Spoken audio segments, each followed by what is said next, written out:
കോഴിക്കോട് വടകര ദേശീയപാതയിൽ മൂരാട് പാലത്തിന് സമീപം എർട്ടിക കാറും ട്രാവലർ വാനും കൂട്ടിയിടിച്ച് കാർ യാത്രികരായ 4 പേർക്ക് ദാരുണാന്ത്യം. കാറിലുണ്ടായിരുന്ന 2 പേരെ കോഴിക്കോട് മെഡിക്കൽ കോളേജ് ആശുപത്രിയിൽ പ്രവേശിപ്പിച്ചു. കാറിലുണ്ടായിരുന്ന 3 സ്ത്രീകളും ഒരു പുരുഷനുമാണ് മരിച്ചത്. ഞായറാഴ്ച ഉച്ചയ്ക്ക് 3:15ഓടെയാണ് അപകടം സംഭവിച്ചത്.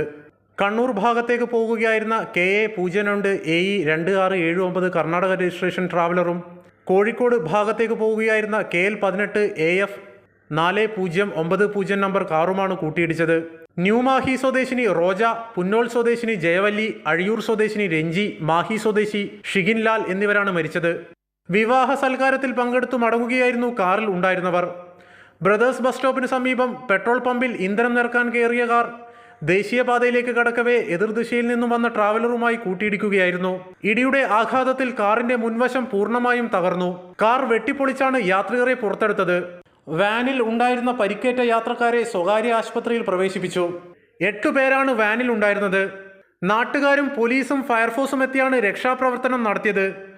മൃതദേഹങ്ങൾ വടകര ഗവൺമെന്റ് ജില്ലാ ആശുപത്രി മോർച്ചറിയിലേക്ക് മാറ്റി.